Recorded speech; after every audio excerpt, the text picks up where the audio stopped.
smart enough to win.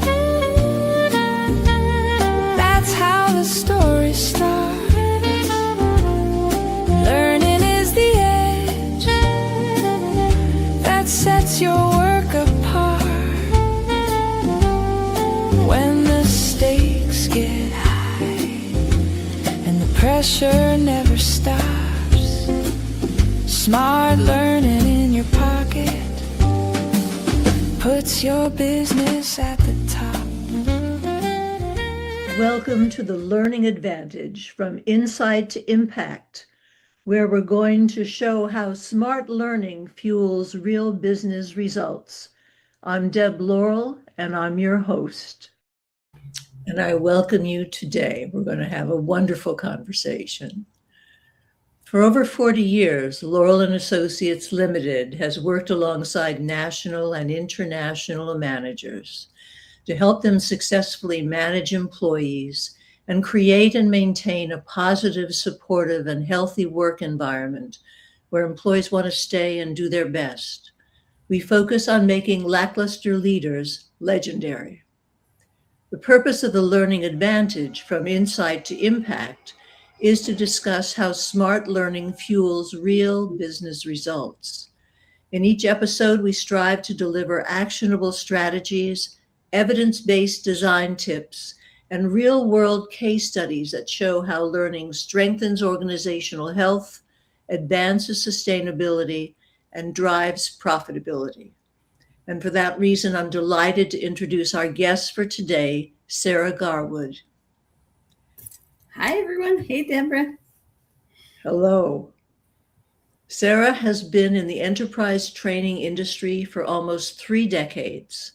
She is a learning operations and project management leader with extensive experience helping organizations turn training strategy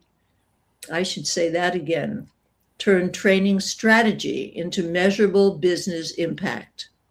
As Director of Education Services and now directing the Project Management Office at LearnQuest, Sarah leads cross-functional initiatives across global training operations, workforce enablement, partner programs, process improvement, and AI-driven learning transformation. Sarah has extensive experience spanning the last 26 years, although she couldn't possibly be that long. 26 years in the enterprise training industry. Her experience as an instructor, director of operations, training, customer service, education services, partnerships, certifications, help desk, and director of a PMO combined to give her unique insight into impacting the quality of training systems and initiatives. She brings an understanding of the classroom environment, as well as challenges students face before and after training. This mindset allows Sarah to present techniques for improving and delivering quality learning solutions to a wide range of professionals with a strong ROI. She is passionate about creating practical, scalable learning solutions that help people and organizations grow, adapt, and thrive in a rapidly changing workplace. So she's exactly who we want to talk to today. Welcome, Sarah. Well, thank you so much. You did that so well. You know, I may just have to get a recording of you introducing me for other sessions too. That'd be awesome. I will definitely give you the recording. So I'm going to go right into the questions. Awesome. When you think about learning as a competitive advantage, what does that mean in the context of your organization or your work? Great question. And I suspect my answer is probably going to be a little different from some of the answers you received from your other interviewees, simply because I don't work within one L&D department within one organization. I work with LearnQuest, where we support or play the role of an L&D department for thousands of organizations globally. So it's a little slightly different perspective, but with the same goal, right? Um, so for us, we're supporting many different global organizations and trying to give them all that same competitive advantage. So for us, it's not necessarily a competitive advantage for us, it's a competitive advantage for our clients, right? Um, so I will tell you, this is what we do. This is where our heart beats. I've worked for other training organizations that will remain nameless, where they're more of a sales company and training happens to be their product, but they'd be perfectly happy selling refrigerators instead. Uh, Whereas LearnQuest, I've said it since I've been here. I've been here 17 years, and we're a training company that happens to make money at it rather than a sales company where training happens to be their business. And so when we come alongside these organizations, we truly have a focus on building that competitive advantage. So what we do is we get, how do I describe this? Getting those organizations the knowledge they need to not just get the job done, but to be on the cutting edge of getting it done better or faster. That's where we live. And that's foundational to having a competitive advantage. It's not just that foundation, though, right? It's the fact that learning sparks creativity. Seeing new ways of doing things, seeing ways of doing things better gets people thinking about the next level, right? Learning empowers new ways of working, and that's an advantage in every organization. Learning can lead to certifications that demonstrate an organization's capabilities, and that gives them a competitive advantage in their market, right?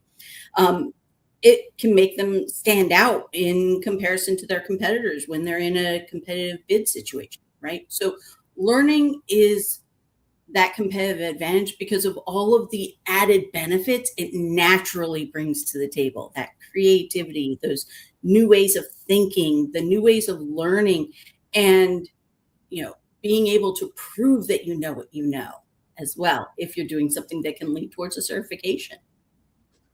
Oh, what a wonderful answer. Thank you. Can you share a specific example where a learning initiative moved from insight to real impact and how you measured that impact? Absolutely. So I'll tell you a little story about one of the first initiatives that I worked on when I joined LearnQuest. So at that time, this was years ago, but it's still happening today. We were in a situation where a lot of our clients were running into a situation where a lot of their COBOL programmers were retiring. And some of them, the solution was, let's bring in new talent who probably learned Java in college and train them to program in COBOL instead. Other organizations said, well, let's transition away from this and let's teach our COBOL programmers how to program in Java instead and rewrite all of our programs. Well, that situation of moving from COBOL programming to Java programming or vice versa is very, very difficult. It's fundamentally, not to get too technical, but fundamentally, it's a difference in not just the syntax of the code, but in the logic behind the code. So Java is what's called an object-oriented language, whereas COBOL is a very procedure-oriented language. When you're writing in COBOL, you're writing step 1, step 2, step 3. When you're writing in Java, you're like, thing over here that I may pull in 12 different times, and thing over there, object that I'll pull in when I need these objects. So it's a different way of, completely different way of thinking, right? And the students that were in these programs, they were in 8 hours a day, 5 days a week, for anywhere from 3 to 14 weeks long. This was their job, was to learn, right? And that is a huge investment on the part of the company, on the part of the employee, right? Whether they were already an employee or they're vying to become an employee. And it's stressful and it's hard. And these people came out of this program not only with the ability to succeed, but during this long scale event, we were even able to tell the company, here are the soft skills that we're seeing coming out in this. This person's really demonstrating leadership skills. This person's demonstrating great troubleshooting skills. Here are some of those things that you're going to want to take advantage of when they move out of this. And another part that we made part of the program was what we called a mentorship aspect. So different people that were already part of the department these people were going into, targeted towards, would be paired with a group of the students, and they would become their mentor, and they helped them stay sane during the program. They also helped tie connections between what they were learning in class and what that would look like as a reality when they were actually on the job, right? And tie those intricacies together, okay? And here's where I saw something that was really, really impactful. So when we went back to do another round, another cohort, what we found is that some of those people who were in an earlier cohort now were in positions where they were coming back as mentors for the next group. And they were championing how much this training changed their lives, changed their careers. Some of those people moved on to get promotions into managerial roles. Some were team leaders. Some came back as mentors. Not only that, but the L&D folks that saw the vision for what the organization needed at that time and put this very intense program together, they were getting promoted because of what they were able to bring us in to do, right? So it was impactful not only in how it supported the organization, but it supported all of the people that were involved in the program, the mentors, the students, the L&D folks. Everybody was really impacted by this. And it was able to bring that real solution to the real problem that the client had. And we still do these today. I've got 3 boot camps running in India right now, which is amazing. So it was a beautiful thing to get to be a part of. Oh, it sounds wonderful. I missed, were they being taught how to program in Java or in Cobalt? But so in some cohorts, Java people were learning Cobalt, and in other cohorts, depending on the client, Cobalt people were learning Java. So it depended on the direction the company wanted to go in. If they wanted to keep their mainframes, then they had to train people out of college who knew Java how to write in COBOL. And if they were deprecating their mainframes, then they had to teach all of their COBOL people how to write in Java. That's a great example. But I mean, those are huge examples. And I love the story because of the impact it had.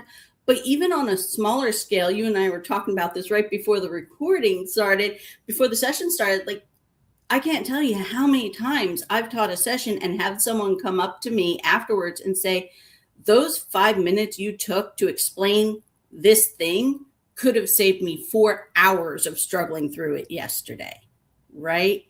So taking the time to get the training rather than trying to just figure it out, that's impactful every day in small measures, not just these huge initiatives. Amen to that. What do you see as the biggest barrier preventing organizations from fully embracing lifelong learning, and how do you think we can overcome it? So when it comes to barriers for learning, I've heard all of the excuses, and I'm sure you have too. We could list them out here. And I can even admit to myself falling prey to some of those thought patterns in the past, in my own career, right? But here's the reality. The biggest barrier isn't time, because there's many different just-in-time modalities available. The biggest barrier isn't money, because there's a lot of free training available, right? The biggest barrier isn't location, because there's hybrid modalities and virtual modalities and self-paced modalities that take that barrier out of the equation. The biggest barrier that I see can be summarized in 3 simple myths that people put into their subconscious. And that is, if I provide training to my staff, they will learn so much that they will leave. Or on the part of the user, if I request training, I am admitting that I don't know how to do my job and they're going to fire me. Or they may say, if training is provided for me and I attend that training, I'm admitting that I've got time on my hands and that I'm not fully utilized and therefore my company doesn't need me. And these are the myths we need to break, because people are going to appreciate a company that provides training, and that's going to give them loyalty. People are going, and managers want their people to be able to do things better and faster and more educated. So they're not thinking, I'm providing this training, and if you attend it, if you take advantage of this thing I'm providing to you, then I don't need you. No, but these are the horrible thought patterns that get stuck in our heads behind the scenes in our subconscious. And that's what we've got to battle. And I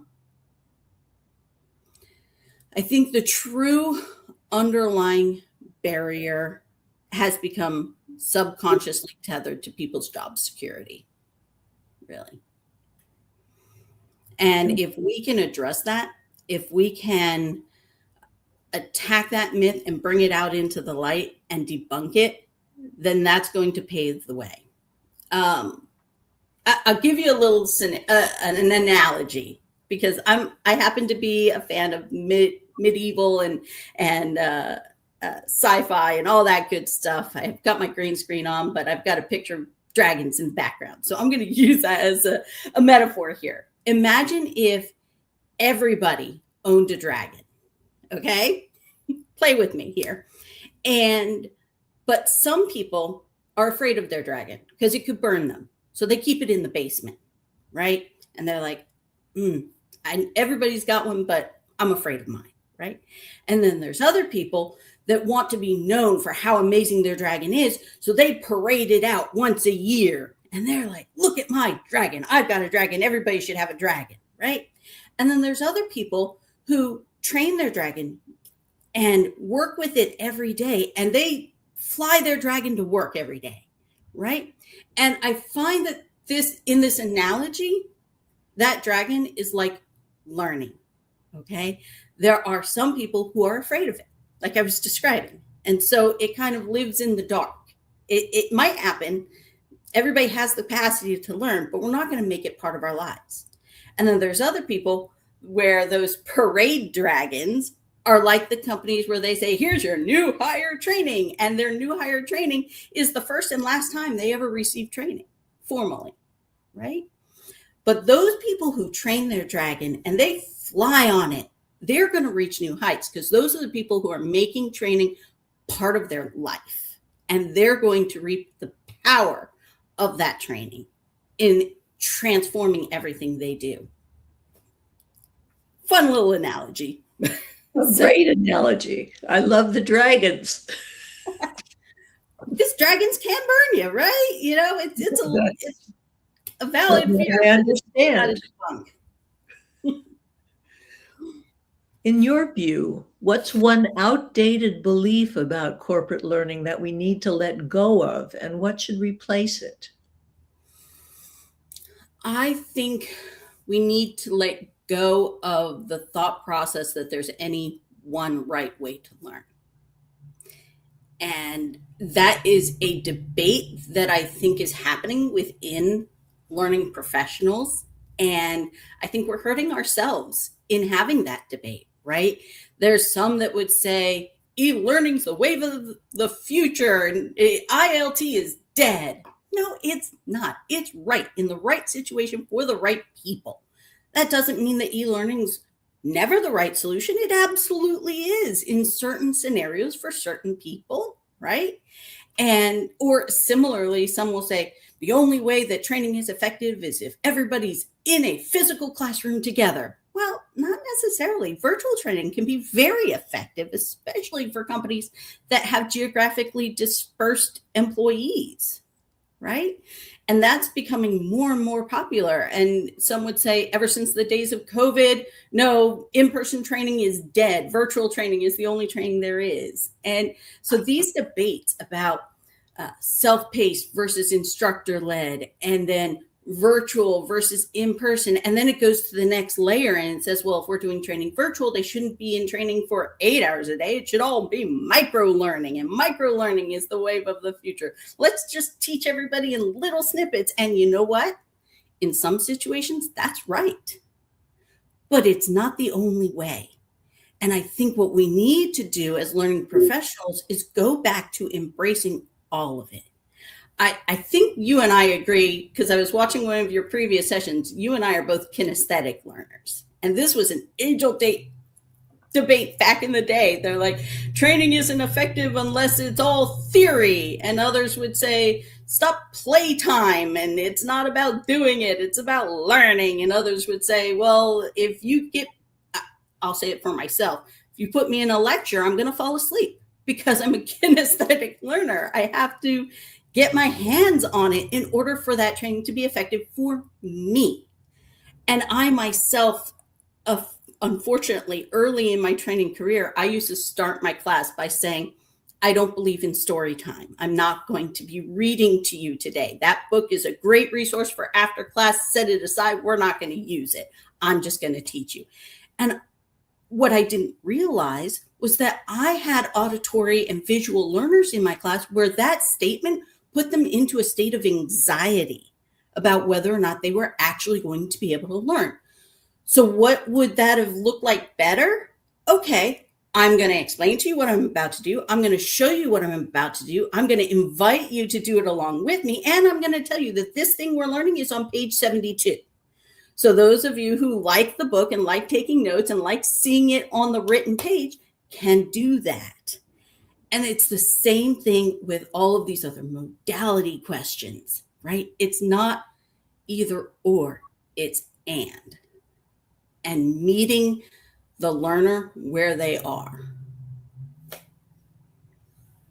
That was so impassioned and so brilliant. Thank you. Yes. Video didn't kill the radio star, right? The radio is still out there, and some people like to listen to it. Very true. Well, this is right up your alley, I'm sure. How are you leveraging data, technology, or new learning methods to create more personalized and effective learning experiences?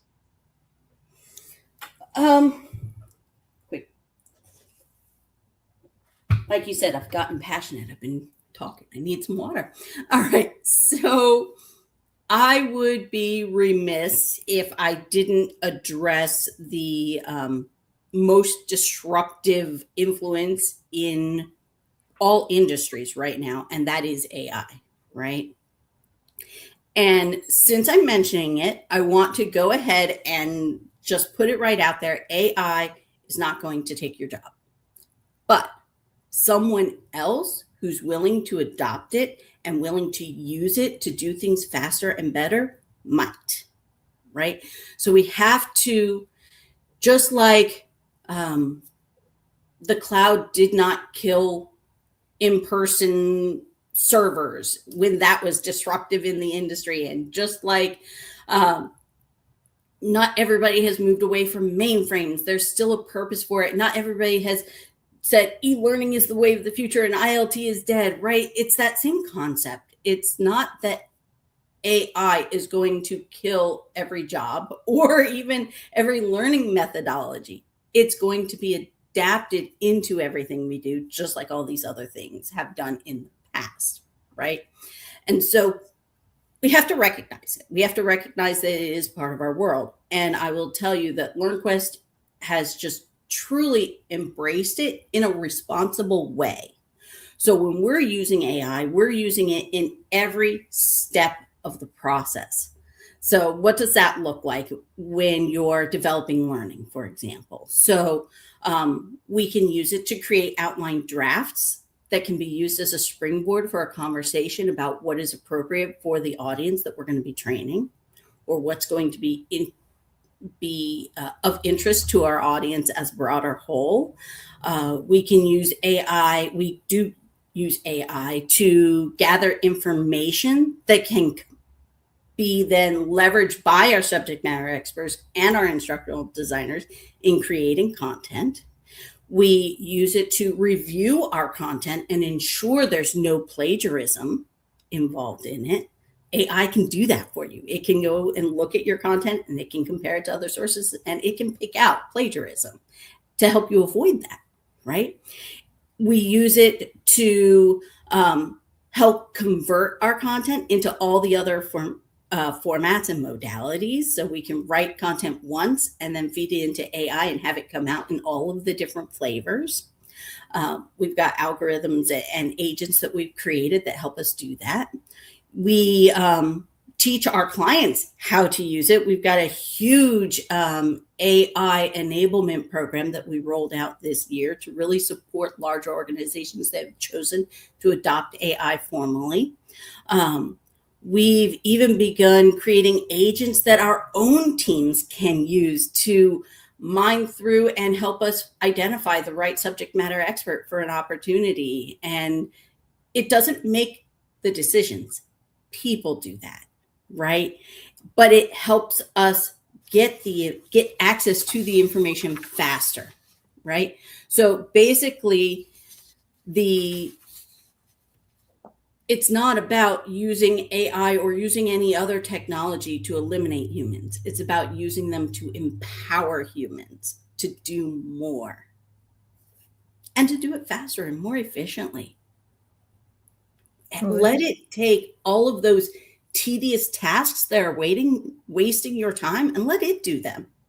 Back before the world of AI within LearnQuest, there was a lot of times where if somebody really, really hated a task, they said, give it to Sarah, because I will hate it enough as well to find a way to automate it. And before AI, we would automate through programming and things like that. And I'm not a programmer, but I work closely with our AD team here at LearnQuest. I'd be like, okay, here is what we're doing. Here's what we don't want to have to ever do again. Let's program a way to automate this. And so AI is just that next evolution in that.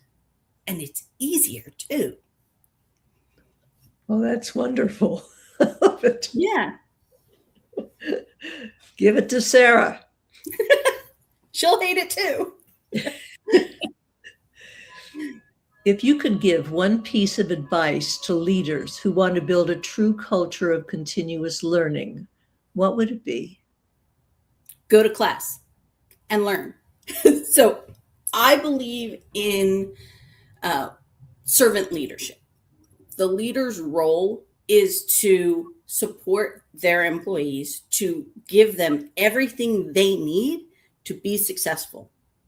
And what they need might be training, right? What they need might be support, right? But if a leader isn't leading by example and the leader isn't willing to go to class too, that's going to send a different subliminal signal to all of their employees. Going back to what we were talking about earlier with those subliminal messages about those myths when it comes to learning, right?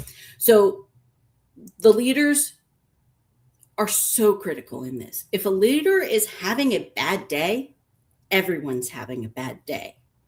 If a leader is open and genuine, then their people are comfortable. If a leader is haughty, then their people are reserved. If a leader listens more than they speak, then their people will talk. They will share. They'll collaborate. And they'll feel heard and respected.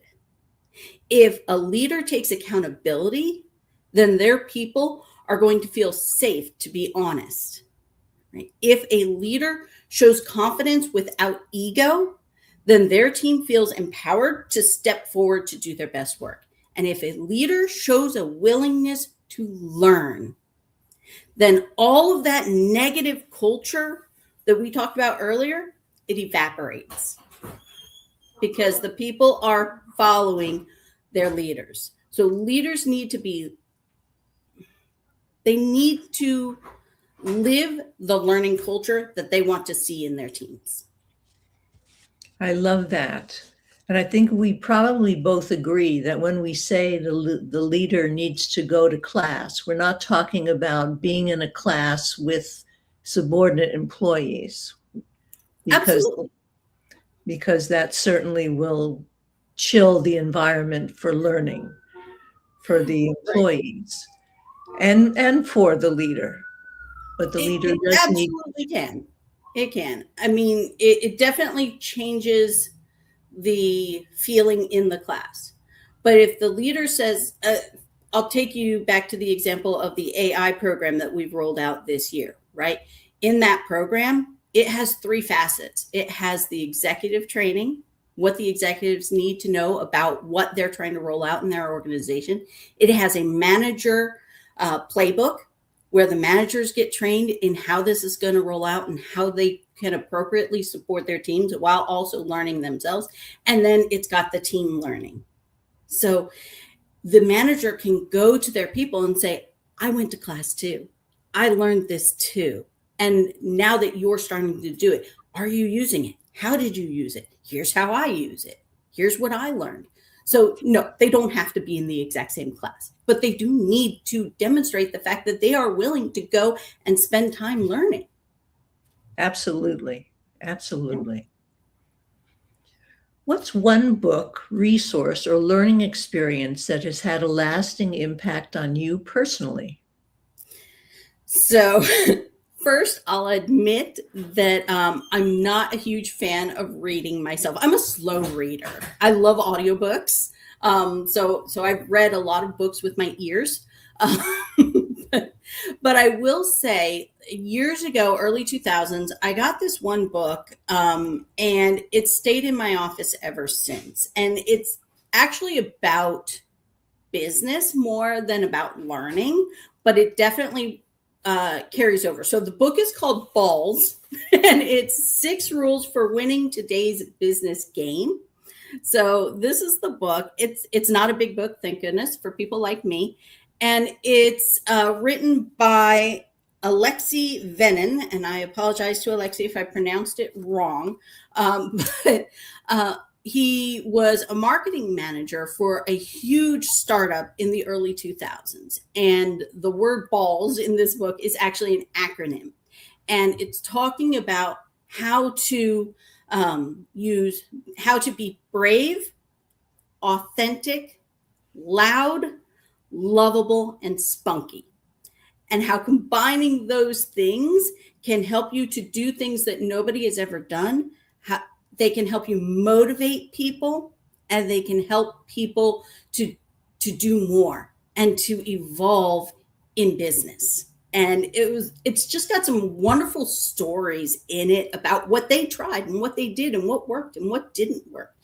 But I feel that it really applies to the training world, to education, to learning, because when we're trying to convince people to learn, we're almost in a sales role, right? If we cannot convey the value of what it is we're trying to teach them, they're not going to buy in, right? And if they don't buy in, they're not going to want to learn. And they're going to just kind of zone out. So even as trainers, we become salespeople, really. So